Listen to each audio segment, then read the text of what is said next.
오늘 성령 충만의 증거들이라 그러는데 제가 성령 충만이란 주제를 가지고 6월 초인가요? 한번 설교했습니다. 여러분 기억하세요? 보통 보면 지난주 설교 제목조차 기억 못하는 게 우리의 기억력이에요. 기억을 안 하려고 해서가 아니라 자꾸만 머릿속에서 기억력이 사라지는데 계속해서 우리가 되새겨야 됩니다. 제가 사실 오늘 설교는 구약 성경에서 본문을 선택하고 지난 주일 월요일부터 설교를 구상했는데 갑자기 머릿속에 성령 설교를 또 한번 해야겠다. 이미 우리가 들었던 설교고 지금까지 계속해서 받았던 하나님의 말씀인데 그러한 강력한 성령님의 어떤 도전이 있었어요. 그래서 제가 다시 한번 성령이라는 주제를 가지고 설교를 해야겠다 이런 마음이 들어서 오늘 여러분에게 이미 알고 계시는 내용이고 지금까지 수없이 고백하고 들었던 내용이지만 다시 한번 성령 충만의 증거들이라는 그러한 내용을 가지고 말씀을 드리도록 하겠습니다.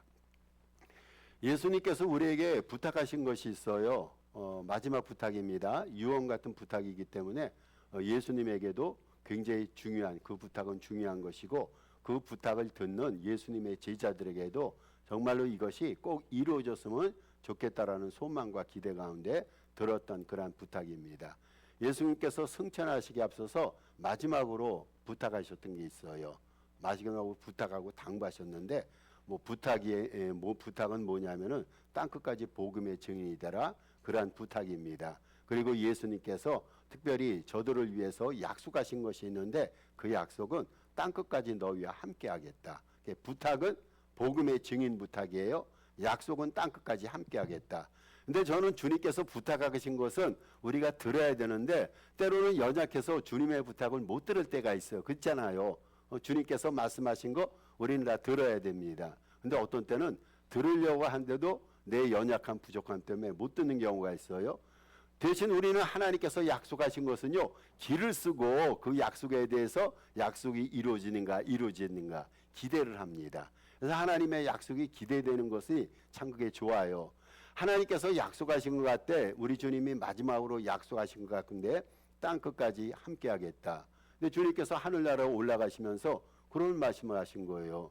아니 주님께서 몸으로 올라가시는데 어떻게 영원히 함께합니까? 근데 주님은 몸으로 함께한다는 것이 아니라 영으로 함께한다는 것을 약속하신 거죠. 그래서 주님께서 승천하셨어요. 승천하시면서 그 약속을 지키기 위해서 성령을 보내주시게 됩니다. 그게 오순절 성령 강림입니다. 따라서 예수 믿는 우리 기독자들 있잖아요. 우리 기독자들에게는 이미 하나님의 약속이 성취된 상태입니다. 성령님이 오셨어요. 보편적으로 2000년 전에 성령님이 오셔서 믿는 성도들의 심령 속에 들어와 계십니다. 여러분 성령님은 눈으로 안 보여요. 영적인 존재이기 때문에 성령님은 우리가 눈으로 그릴 수가 없고 그림으로 표현할 수가 없고 글로 표현할 수가 없어요. 영적인 존재 아닙니까? 근데 그 성령님은요 우리 마음속에 계십니다. 우리 마음속에 내주하시는 인격체로 존재하시는 거예요. 그래서 예수 믿는 기독자들에게 성령께서 내주하시는 것은요 항상 있는 사건입니다. 오늘 성령님이 내 안에 계시는데 기분 나쁘다고 내일 떠나지 않아요. 오늘 성령님께서 여러분과 저의 심령 속에 계시는데 며칠 동안 신앙생활 잘하면 계속해서 우리 안에 계시고 신앙 제대로 못하면 떠나는 그러한 성령님이 아님입니다. 성령님께서는 예수님의 약속할 영원히 함께하겠다. 여러분 영혼이란 말이 뭡니까? 오늘도 내일도 문자 그대로 계속해서 진행되는 시간 속에서 영원히 하나님은 함께 하신다 약속하셨어요. 근데 여기서 우리가 생각해야 할 것은 성령님이 우리와 분명히 함께 하시는 것은 우리가 믿어요. 순간순간 성령님의 느낌, 성령님의 존재를 우리가 느낍니다. 근데 문제가 되는 것은요. 성령 충만하다는 것은 또 별개의 문제라는 거예요. 성령님이 내 안에 영원히 내주하시는 것과 성령으로 충만하다는 것은 다른 사건입니다. 성령님은 늘 우리 안에 계시지만 우리가 늘 성령으로 충만하지는 않습니다. 다시 말씀드립니다. 성령님이 우리 안에 항상 계십니다. 왜냐하면 성령님이 떠나면요 우리 망해요. 성령님이 계셔야지 우리가 구원받은 게 역사예요. 성령님은 그래서 늘 우리 안에 계시지만 늘 우리가 성령으로 충만한 것은 아닙니다. 여러분 성령 충만은요 늘상 항상 있어지는 그러한 사건이 아닙니다. 성령님은요 믿는 이의 심령 안에 항상 거하시지만 믿는 이가 성령으로 항상 충만한 것은 아닙니다. 성령 받음과 성령 충만은 아까도 얘기하다시피 별개의 문제입니다. 오늘 본문이 그거를 얘기합니다. 오늘 본문 18절에 보니까요, 사도 바울이 에베소 교인들에게 보낸 편지 아닙니까? 여기서 사도 바울이 뭐라고 그랬냐면은 부정적으로 술 취하지 말라라고 말합니다. 그리고 긍정적으로 성령 충만을 받으라, 성령 충만하라는 거예요. 이 말을 누구에게 했습니까? 에베소 성도들에게. 이 사람들은 성도들이에요. 에베소에 있는 교회가 있는데 그 에베소 교인들이 예수를 믿는 자들이에요. 이미 성령을 받은 자들이에요. 근데 우리 주님께서는 에베소 교인들에게 바울을 통해서 성령으로 충만하라고 말씀하십니다. 이 에베소 교인들은 성도들이지만, 그래서 성령님이 함께 하시지만, 성령님이 저들의 영혼에 내주하시지만 저들은 성령 충만한 자들이 아니었어요. 여러분 이해가 되시죠? 성경 말씀은요, 안 믿는 사람을 향한 책이라기보다는 믿는 사람을 향해서 성경이 쓰여졌어요. 믿는 사람들이 어떻게 예수를 통해 예수를 믿고 구원을 얻는가, 구원을 얻은 다음에 어떻게 살아가는 것이 신앙생활의 근본이고 원리인가를 일깨워주는 것이 성경 말씀입니다. 믿는 자들을 향해서 성경 말씀이 쓰여졌어요. 그러면 에베소 성도들에게 사도 바울이 성령 충만이라 권했던 것은 오늘 우리에게도 동일한 공고가 되는 거예요. 우리는 성령 받은 성령이 우리 안에 내주하십니다. 근데 성령 충만하지 않기 때문에 오늘의 우리들에게도 성경은 그렇게 권하는 거예요. 성령 충만하라고. 만약에 사도 바울이 이 시대에 우리에게 나타나서 이 말씀을 우리에게 전한다면은 산호세 동산교회 여러분, 성령 충만하기를 바랍니다. 술 취하지 말고 세상에 취하지 말고 성령 충만하기를 바랍니다. 아마 이런 식으로 권면했으리라 생각됩니다. 여러분, 성령 충만함을 받는다는 말이 성경에 몇 번 등장할까요? 간혹가다 성경을 보면서 반복되는 것을 빨간 하이라이트 있잖아요. 그걸로 줄을 치면서 그 치수를 한번 살펴보면 재밌어요. 빈도수가 많이 나타나는 구절들이 있는데 성령으로 충만하라, 성령 충만을 받는다라는 말이 신약 성경에만 14번이 나옵니다. 자신 있게 여러분 외우셔서 이게 자랑하셔도 돼요. 성령 충만이란 말이 신약 성경에 14번 나오는데 누가복음에 4번 나옵니다. 사도행전에 9번 나오고 에베소서 오늘 본문에 1번 등장해요. 그러니까 에베소서 전체를 통해서 성령으로 충만하라 라는 말은 오늘 본문에만 등장합니다. 그래서 신약 성경에 14번이 나옵니다. 여러분, 성령 충만하라는 이 말은요, 시제로 따집니다. 지난날 성령 충만했다가 아니에요. 성경에서 성령 충만하라는 것은 현재 진행형입니다. 무슨 말인지 아시죠? 시제상 현재 진행형이에요. 그래서 성령으로 충만함을 받으라 라는 말에 헬라어 원본을 우리가 이렇게 번역할 수가 있어요. 우리 한글 성경에는 성령으로 충만함을 받으라 이렇게 나와 있는데, 이거를 원래대로 원래 의미대로 해석하면요, 성령의 충만함을 계속 받고 있으라 이런 뜻입니다. 계속 받고 있어라. 성령 충만함을 한 번 받고 그치는 것이 아니라 성령 충만한 상태를 계속해서 유지해 가라는 거야. 현재 진행형이 됩니다. 그래서 성령 충만은요, 성경에서 그렇게 권하는 성령 충만은 단 한 번 일어나는, 단 한 번 체험되는 그러한 사건이 아니라 매일 계속해서 우리의 신앙의 삶의 여정에서 경험돼야 될 그러한 사건입니다. 여러분, 그런데 우리가 또 살펴볼 것이 있어요. 성령 충만에 대한 오해가 있어요. 사람들이 오해를 합니다. 성경에서 성령 충만하라고 그러니까 도대체 성령 충만이 뭐야 하면서 자기 나름대로 해석을 하는데 오해 소지가 있어요. 그래서 그 오해거리를 두 가지를 살펴봅니다. 성령 충만하라는 것은 이 뜻이 아니라는 거예요.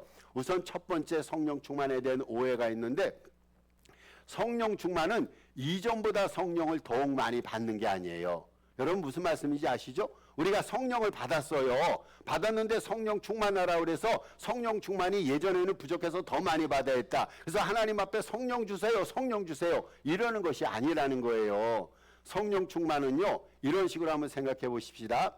우리가 자동차를 운전할 때 이제 가스 스테이션에 가요. 가스캡에 가스통에 가스가 없어요. 그래갖고 가서 그 가스 스테이션에서 가스를 필업합니다. 가득 채웁니다. 여러분, 성령 충만이 이런 게 아니에요. 성령이 내 안에 반이 있어가지고 가득 채워야겠다. 그래갖고 채우는 것이 성령 충만이 아닙니다. 물컵의 예를 들읍시다. 물컵에 문이 반이 있는데 부족하다 해서 물컵에 물을 가득 채웁니다. 그런 식으로 성령 충만을 해석할 수가 없습니다. 여러분 성령 충만이라는 것은요, 성령이라는 것은요, 우리가 눈으로 치수로 잴 수가 없어요. 손가락으로 셀 수 있는 그런 게 아니에요. 물질은 셀 수가 있어요. 세상의 모든 것들은 눈으로 보고 측정하고 헤아릴 수가 있어요. 그런데 성령님은요, 측정하거나 헤아릴 수 있는 물질이 아니에요. 성령님은요, 측정할 수 없는 인격입니다. 여러분 인격을 헤아릴 수가 있어요? 어떤 사람은 90% 인격 갖고 있다. 어떤 사람은 더 그렇게 인격은 헤아릴 수가 없어요. 성령은 인격이기 때문에요. 우리 눈으로 치수로 재거나 헤아릴 수 없는 유의 겁니다. 여러분 이런 거예요. 성령은요, 우리가 소유하든지 소유 못하든지 둘 중에 하나예요. 어떤 사람을 가르쳐서 당신은 성령은 50%밖에 없습니다. 이렇게 말해서 안 돼요. 당신은 성령을 받았습니다. 당신에게는 성령이 있습니다. 아니면 당신에게는 성령이 없습니다. 이렇게 말해야 됩니다. 성령을 받고 있든지 못 받고 있든지 이거지, 성령을 몇 % 지니고 있느냐, 나는 당신보다 성령의 양이 크다, 당신보다 성령의 규모가 크다, 이렇게 말할 수가 없어요. 성령에 대한 첫 번째 오해는요, 이전보다 성령을 더 많이 받는 것이 아니라는 거예요. 이전에 받았던 그 성령이 계속해서 진행이 되는 거예요. 그 성령입니다. 여러분 성령님께서 그렇게 자주 변덕을 부립니까? 성령께서 오늘은 내가 부피를 부풀려야겠다, 내일은 부피를 적게, 이런 성령이 아니란 말이죠. 두 번째 성령에 대한 오해가 있어요. 성령 충만을 받기 위해서 고유한 성품과 감정과 기질과 취향 등을 모두 포기하는 것이 아니라, 다시 이제 물컵을 예를 듭니다. 자, 물에 이 컵이 있어요. 컵에 물이 들었는데 거기에 내가 우유를 채우고 싶어요. 그럼 어떻게 해야 됩니까? 물을 쏟아부어야 돼. 그렇죠? 물을 쏟아붓고 아무것도 없는 빈 상태에서 우유를 채우는 거예요. 이거 말고는 방법이 없잖아요. 물을 우유로 바꾸기 위해서는 그런 방법이 없어요. 여러분 우리가 성령 충만을 받는다고 그럴 때 물을 쏟아버리고 우유를 채우는 그런 식으로 성령 충만을 받는 게 아니에요. 성령 충만을 받기 위해서 자기 자신의 개성과 자기 자신의 모든 것을 다 포기하는 게 아니에요. 하나님께서는 우리에게 각자 고유한 개성을 주셨어요. 여러분 저에게도 독특한 성격이 있어요. 근데 성령 충만 받는다고 해서 저의 독특한 고유한 성격과 취향을 그냥 버리는 게 아닙니다. 여러분이 갖고 있는 고유한 성품 같은 거를 성령 충만 받는다고 모두 버리는 게 아니에요. 성령 충만 받는 것은 하나님께서 나를 창조하실 때 나에게 주셨던 기질과 취향과 감정 성품 이런 것들을 버리는 것을 성령 충만으로 해석해서 안 돼요. 여러분 우리에게는 고유한 자아가 있어요. 나됨이 있어요. 다른 사람과 구별되는 나의 독특한 인간성이 있습니다. 하나님께서는 이것을 선물로 주시고 은혜로 주셨어요. 나됨이란 역사가, 나됨이란 성품이 얼마나 감사합니까? 사람과 구별돼서 나를 드러낼 수 있는 것이 많다라는 것은 일종의 장점이고 은사가 됩니다. 성령 충만을 받는다고 해서 이런 거 버리는 게 아니에요. 그런데 성령 충만을 받기 위해서 우리가 버려야 될 것이 있어요. 그래야지만 성령 충만 받습니다. 뭐를 우리가 버려야 되냐면 성령 충만을 받기 위해서 육체의 소욕을 버려야 돼요. 개성이라든지 감성이라든지 고유한 취향을 버리는 것이 아니에요. 성령 충만 받기 위해서. 그런데 우리가 버려야 될 것은요, 육체의 소욕, 육체의 지체를 버려야 됩니다. 예수 믿기 전에 우리가 옛사람이었어요. 예수 믿기 전에 우리가 옛 지체였습니다. 근데 새 사람이 되고 성령 충만한 사람이 돼서는 이것들을 버려야 돼요. 어떻게 예수 믿기 이전에 옛사람을 성령 충만한 사람이 가질 수가 있습니까? 그래서 성경에서 성령 충만을 받기 위해서 육체의 소욕을 버리는 것이지 기질이라든지 성품, 고유한 특성을 버리는 것이 아니라는 것이죠. 그래서 오늘 이렇게 얘기합니다. 뭐라고 얘기하면 갈라디아서 5장 17절에서 사도 바울이 육체의 소욕을 버려야 되는데 육체의 소욕은 성령을 거스리고 성령은 육체를 거스리나니 이 둘이 서로 대적함으로 너희가 원하는 것을 하지 못하게 하려 함이니라. 여러분 이제 이해가 되시죠? 성령 충만에 대한 오해는요, 첫 번째 오해는 뭐라고 그랬습니까? 성령을 이전보다 더욱더 많이 받는 것이 성령 충만이 아니라는 거예요. 성령 충만에 대한 두 번째 오해는요, 성령 충만을 받기 위해서 우리가 버려야 될 것은 육체의 소욕일 뿐이지 우리의 개성이라든지 고유한 취향을 버리는 것이 아니라는 겁니다. 그러면 성령으로 충만하다. 제가 이제 예를 들겠습니다. 성령으로 충만하다 해서 충만하다는 단어가 있잖아요. 충만하다는 동사가 있는데 이것과 비슷한 동사가 성경에 등장합니다. 그래서 결부시켜 연결되면요, 충만하다는 것이 이런 뜻이구나를 쉽게 이해할 수가 있어요. 가득하라는 단어입니다. 성령으로 충만하다. 여기서 충만하는 단어와 가장 비슷한 말이 가득하다는 말입니다. 여러분, 성경에 보면은요, 가득하다라는 표현이 참 많이 등장합니다. 이 가득하다를 충만하다로 바꿔 사용해도 무리가 없어요. 예를 들어서 오순절 성령 강림 때 그때 그 축제에 참석했던 많은 사람들의 마음에 두려움이 가득했어요. 하나님의 은혜가 임하는 걸 보며 두려움이 가득했습니다. 오순절 성령 강림 때 그 자리에 참여했던 사람들의 마음속에 두려움이 가득했다. 이 가득했다는 것은 충만했다는 뜻이에요. 그리고 성전 미문에서 사도행전 3장이 나옵니다. 성전 미문에서 걷지 못하는 자가 고침을 받았어요. 고침을 받았을 때 그를 알고 있던 군중들의 마음에, 고침받은 환자를 목도했던 군중들의 마음에 놀람이 가득했어요. 왜냐하면 이 사람이 걷지 못했던 사람인데 오늘날 일어서 걷는 거예요. 이 걷는 사람을, 걷지 못하는 사람이 걷는 걸 보면서 놀람이 가득했다라고 성경이 기록합니다. 또 사도들이 사도행전 5장에 보면 전도를 했어요. 전도를 해가지고 많은 사람들이 믿고 주 앞에 돌아오게 됩니다. 근데 사도들의 전도를 대적하는 방해하는 사람들이 있었어요. 근데 그들의 마음에는 시기가 가득했어요. 여러분, 오순절 성령 강림 때는요, 뭐가 가득했냐면은요, 아까도 말씀드렸다시피 저들의 마음속에 두려움이 가득했어요.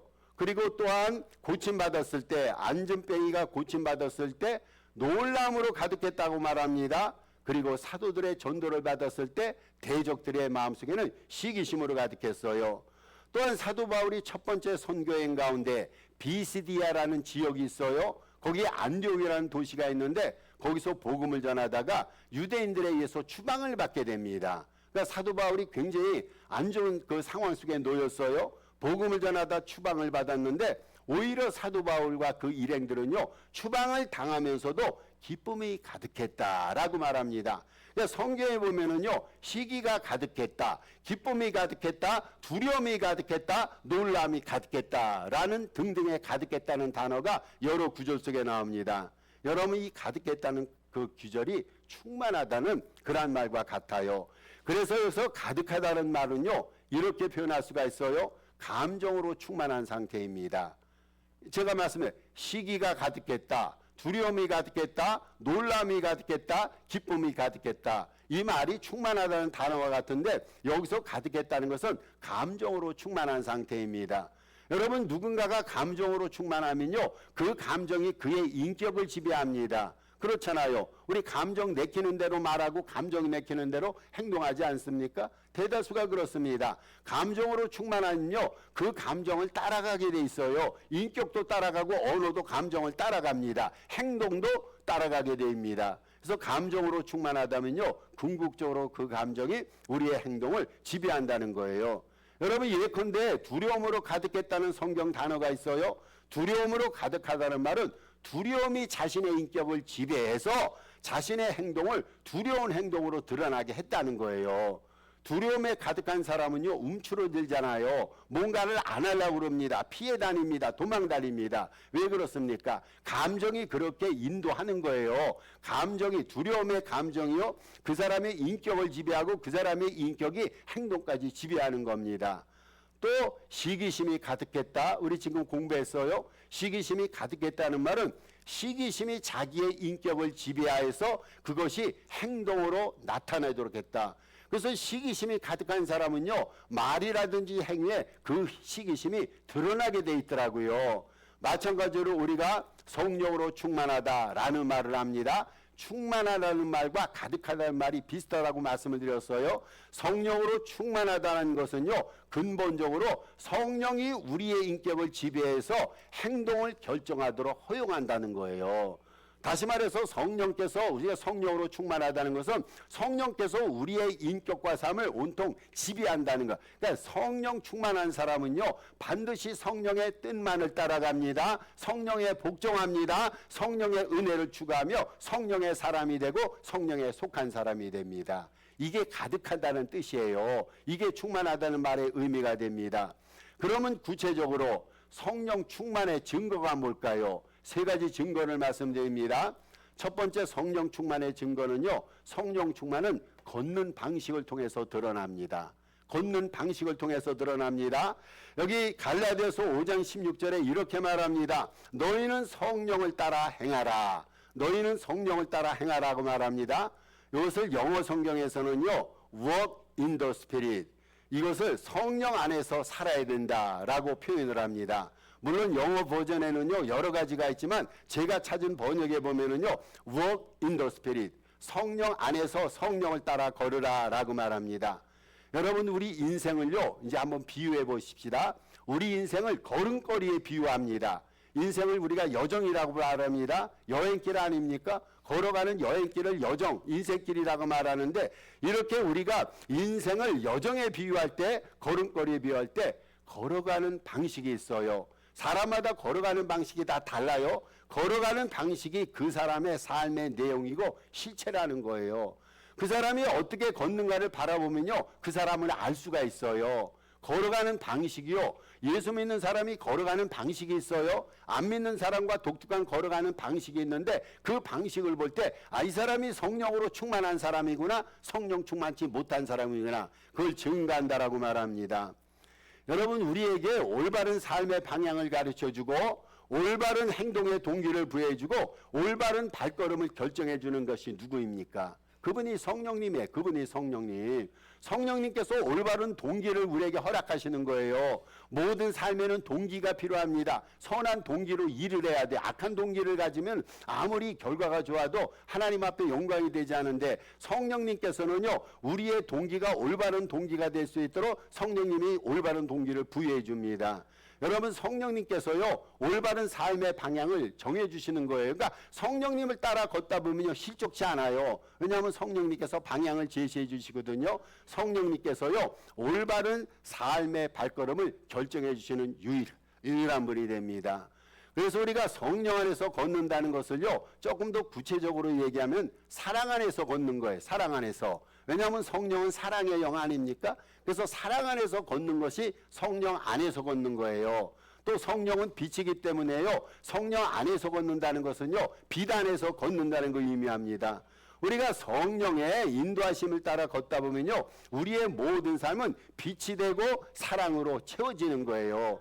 왜냐하면 성령은 빛이에요. 성령은 사랑이에요. 성령 안에서 성령 따라 걸을 때요, 우리는 빛된 길을 걷게 되고 사랑으로 충만한 길을 걷게 됩니다. 따라서 성령 안에서 걸을 때 그 사람은 성령 충만한 사람이 될 수밖에 없어요. 우리의 걸어가는 삶의 방식을 통해서 우리는 삶의 실체, 인격의 실체를 스스로 증거하게 되는데, 이 걸을 때 성령과 함께 걷자는 거예요. 사람이 아닙니다. 세속의 원리가 아닙니다. 성령의 원리와 성령에 함께 걷다 보면 자연스럽게 그 사람은 성령에 속한 성령 충만한 사람이 됩니다. 두 번째 성령 충만의 증거가 있어요. 이제 성령 충만은요, 말하는 방식을 통해서 드러납니다. 자, 첫 번째는 걷는 방식을 통해서 나타난다고 그랬어요. 두 번째는 말하는 방식을 통해서 나타납니다. 마태복음 22장 34절에서 예수님 말씀이에요. 예수님 말씀, 이는 마음에 가득한 것을 입으로 말합니다. 예수님이 이렇게 말씀하셨어요. 마음에 가득한 것을 입으로 말합니다. 여러분, 우리가 누군가를 알고 싶잖아요. 어떤 사람이 참 나에게 호기심의 대상이에요. 근데 그 사람을 알기 위해서 그 사람을 찾아가서 이런저런 얘기를 하면서 그 사람이 말하는 방식을 보게 되면요, 그 사람의 삶을 알게 됩니다. 누군가를 알기를 원한다면요, 여러분, 그 사람의 말을 들어보면 알아요. 깊이 사귀지 않더라도요, 한마디 말 들으면 이 사람이 어떤 사람인지 알게 됩니다. 왜냐하면요, 우리가 하는 말 있잖아요. 그 사람의 인품이에요. 여러분, 그 사람이 인품이에요. 말이 그 사람의 믿음이에요. 사실은 말이, 그 사람이 하고 있는 그 말이 그 사람의 실체가 됩니다. 말하는 방식을 보면요, 어떤 사람이 어떻게 말하는가 방식을 보면요, 우리가 알 수 있는 또 한 가지가 있어요. 그가 걸어가는 걸음의 방식도 알게 돼요. 말하는 방식과 걷는 방식이 같아요. 걷는 방식과 말하는 방식이 따로가 아닙니다. 아까 제가 걷는 방식에 대해서 말씀드렸어요. 그 사람이 말하는 방식을 보면요, 이 사람은 어떻게 걷고 있구나, 어떤 방식으로 걷고 있구나, 그것을 일깨워지게 됩니다. 여러분 우리가 성령으로 충만하면요. 그래서 성령으로 우리가 충만한 것이 중요해요. 성령으로 충만하면요. 우리의 말하는 방식에 변화가 생깁니다. 변화가. 성령 받기 전에는 나만의 말하는 방식이 있었는데 성령 충만하니까 성령 충만하신 성령께서 말하는 방식을 변화시켜 주시는 거예요. 여러분 우리가 성령 충만하면요. 말이 바뀌어요. 어느 내용이 바뀌어요. 심지어는 어투도 바뀌어요. 성령 받기 전에는요. 말투가 거칠었어요. 날카로웠어요. 근데 성령을 받은 다음에 왜 그렇게 어투가 부드러집니까? 사람들이 깜짝 놀라는 거예요. 여러분 성령 받으면요. 표현 방식이 달라져요. 우리가 같은 말을 해도 어떻게 표현을 하는가 거기에 따라서 받아들이는 사람의 반응이 다릅니다. 근데 성령으로 충만한 사람이 말할 때는요. 그 말이 얼마나 이쁘게 들린지 몰라요. 우리 간혹가다 그런 말 하잖아요. 저 사람은 말을 해도 왜 그렇게 이쁘게 말하느냐고. 얼굴이 이뻐서가 아니라 걷는 방식이 이쁘고 말하는 방식이 이쁘면요. 그 사람의 인품도 모든 것도 이쁘게 보인단 말이죠. 그래서 오늘 본문 말씀해 보니까 사도 바울이 에베소 성도들에게 성령 충만을 받으라고 강력하게 권고했어요. 근데 여기서 그치는 것이 아니라 바울이 뭐라고 덧붙여 말하냐면 시와 찬미와 신령한 노래들로 서로 화답하며 너희의 마음으로 주께 노래하며 찬송하라 라고 말합니다. 여러분 성령 충만함을 받으니까 그 다음에 어떻게 되니까 시가 나오는 거야. 시가 부드러운 시가 나오더라고요. 찬송이 나오고 노래가 나오더라고요. 성령 받기 전에는요 그러지 않았어요. 거칠었어요. 날카로웠어요. 어투도 얼마나 험난했는지 모릅니다. 그런데 성령 받고 나니까 이제 언어 생활이 총체적으로 바뀌고 언어 내용이 바뀌는 거예요. 옛날에는 세상 노래를 부르는데 찬양이 나오는 거예요. 욕설과 저주가 가득했는데 이제는 누구를 칭송하고 위로하고 격려하는 그러한 언어가 성령 충만 이후에 나왔더라는 거예요. 여러분 말하는 방식이요 성령 충만에 의해서 완전히 뒤바뀌어지게 됩니다. 따라서 성령 충만은요 우리의 말과 노래에 즉각적인 영향력을 끼칩니다. 성령 충만하면요 걸어가는 삶의 방식에 영향력을 행사합니다. 말과 언어 생활에도 즉각적인 선한 영향력을 행사하게 됩니다. 세 번째로 성령 충만의 증거가 있어요. 삶의 향기를 통해서 드러납니다. 여러분 멋있지 않아요? 성령 충만하면 바뀌어요. 이렇게. 이게 제 말이 아니라 성경이에요. 살아가는 삶의 걸음걸이가 바뀌어요. 그 사람의 인품이 바뀌고 언어 생활이 바뀝니다. 이제는 더 나가서 성령 충만하면요 삶의 향기가 성령 충만을 통해서 드러난다 말합니다. 고린도서 2장 15절 16절 우리가 들었던 기절이에요. 여기서 사도 바울이 이렇게 말하죠. 우리는 구원받은 자들에게나 망하게 하는 자들에게나 하나님 앞에서 그리스도의 향기니 이 사람에게는 사망으로부터 사망에 이르는 냄새요 저 사람에게는 생명으로부터 생명에 이르는 냄새다 라고 말합니다. 여러분 우리 기독자들에게는요 우리 기독자들 말합니다. 우리 기독자들에게는 삶과 믿음 속에서 퍼져나오는 고유한 냄새가 있어요. 고유한 냄새가 우리에게 있습니다. 세상 사람들에게 없는 냄새예요. 세상 사람들은 지식의 냄새를 풍겨요. 저들에게는 재물의 냄새를 풍깁니다. 세속의 냄새를 풍깁니다. 우리에게도 냄새라는 단어를 그대로 적용하면 세상 사람들이 가지지 못한 냄새가 있는데 그 냄새가 성경적인 표현으로 뭐냐면 그게 예수 향기, 그리스도의 향기라는 거예요. 여러분 우리에게서 예수 향기가 나야겠어요? 나지 말아야겠어요? 어떤 사람은 예수를 수없이 믿으면서도요 예수 향기가 안 나요. 세상 냄새만 나는 사람이 있어요. 여러분 이 사람은요 성령 충만치 않은 사람이에요. 분명히 성경 말해요. 예수 향기가 우리에게 있다라고 말합니다. 예수 안 믿는 사람들이 예수 믿는 사람들에 대해서 관심 많지 않아요. 세상 바쁜데 세상 사람들이 교회에 대해서 무슨 그런 관심이 있어요? 관심 별로 없어요. 알기를 별로 원치 않습니다. 예수님에 대해서 알기 원치 않습니다. 그런데 우리 안에 있는 예수 향기는 저들이 맡고 분별해냅니다. 관심이 없어요. 우리 삶에 관심이 없는데 우리 안에서 풍겨나는 예수 향기 있잖아요. 거기에 대해서는 안 믿는 사람도 관심을 갖고 그 향기를 분별해내는 거예요. 세상 사람들이 갖고 있지 못한 예수 향기가 우리에게 있단 말이죠. 그 예수 향기가 뭐라고 말하냐면요. 어떤 사람에게 예수를 믿는 사람에게는 생명에 이르는 냄새라고 말합니다. 예수 향기를 믿고 어떤 사람들이 찾아와서 생명의 대열에 동참하게 되고 우리에서 풍겨나오는 예수를 저들이 생각하고 상상하는 거예요. 왜 저 사람은 같은 삶을 살아가는데 저 안에 향기가 있는데 그 향기의 주인공이 어디고 향기의 원천이 어딜까 관심을 갖는 거예요. 그러다 그 향기가 예수님 향기임을 알게 되면 저들도 그 향기를 공유하기 위해서 예수께 찾아나와 주님 앞에 영광을 돌리는 위대한 영광의 역사가 일어난다 말합니다. 여러분, 생명에 이르는 냄새가 예수 냄새예요. 우리가 예수 향기를 좀 간직하고 살자라고 말씀드립니다. 여러분, 우리의 말에서 예수 향기가 드러나야 돼요. 우리의 행위에서 예수 향기가 드러나야 됩니다. 어디에서 무엇을 하든지 세상 사람들이 우리를 볼 때 저 안에는 예수 향기가 너무 가득해 세상의 향수보다, 세상의 향기보다 더 독특하고 더 고유하고 우아한 그러한 냄새, 예수 향기가 저 안에 있어.